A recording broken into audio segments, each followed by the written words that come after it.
Friends welcome to Bhavani tutorials. ఈ వీడియోలోని Microsoft ఎక్సెల్‌లో data ట్యాబ్‌లో రిమూవ్ డూప్లికేట్స్ అనే ఆప్షన్ గురించి చూద్దామండి.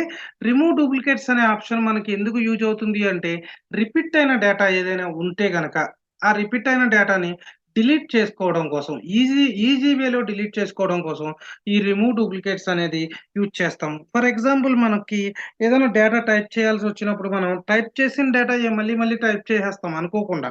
అలా టైప్ చేసినప్పుడు ఫైనల్‌గా మనకు వర్క్ కంప్లీట్ అయిపోయింది. వర్క్ కంప్లీట్ అయిపోయినప్పుడు మనకి 1000 రోస్ ఉన్నాయి. ఈ 1000 రోస్‌లోని మనం రిపీటెడ్ డేటా ఎక్కడైతే టైప్ చేసాము అనేది మనకంత ఐడియా అనేదైతే ఉండకపోవచ్చండి. ఆ ఐడియా లేనప్పుడు మనం ఈజీగా ఏ విధంగా దాన్ని ఫైండ్ చేసి దాన్ని డిలీట్ చేయొచ్చు అనే ఆప్షన్‌ని ఇప్పుడు మనం ఈ రిమూవ్ డూప్లికేట్స్ ద్వారా చూద్దామండి.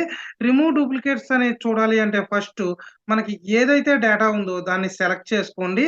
నాకిక్కడ చూడండి కొన్ని నేమ్స్ ఆల్రెడీ రిపీట్ అయినాయండి. ఇక్కడ ఉమా అనే పేరుంది. ఈ ఉమా అనే ఇక్కడ మనకి రిపీట్ అయింది.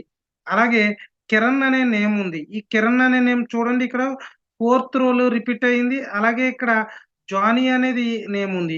అది ఫిఫ్త్ రోలో రిపీట్ అయింది చూసారండి.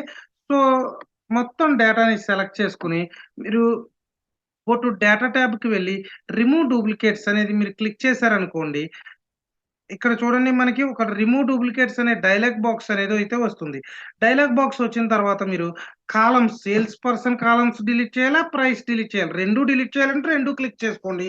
కాదు మీకు ఎప్పుడైనా సరే ఒకే కాలమ్‌లో మాత్రమే డిలీట్ చేయాలంటే ఆ కాలమ్‌ను మాత్రమే సెలెక్ట్ చేసుకోండి. సెలెక్ట్ చేసుకొని ఓకే చేస్తే మనకి ఇక్కడ చూడండి 4 డూప్లికేట్ వాల్యూస్ ఫౌండ్. అంటే 4 రోస్ అయితే మనకి డూప్లికేట్స్ అయితే ఉన్నాయి అనైతే చెప్తుంది. సో, వాటిని ఫౌండ్ చేసింది. రిమూవ్ కూడా చేసింది. 11 యూనిక్ వాల్యూస్ రిమైన్ అనైతే చెప్తుంది. ఈ విధంగా మనకి రిపీట్ అయిన డేటాని మనం డిలీట్ చేయొచ్చు. ఇది ఫ్రెండ్స్ రిమూవ్ డూప్లికేట్స్ గురించి మైక్రోసాఫ్ట్ ఎక్సెల్‌లోని. ఫ్రెండ్స్ వీడియో నచ్చితే లైక్ చేయండి. అలాగే ఇప్పటివరకు మా ఛానెల్‌ని సబ్స్క్రైబ్ చేయకపోతే సబ్స్క్రైబ్ చేసుకోండి. మీ ఫ్రెండ్స్ ఎవరికైనా ఈ ఇన్ఫర్మేషన్ యూజ్ అవుతుంది అనుకుంటే ఖచ్చితంగా వాళ్ళకి షేర్ చేయండి. Thank you friends.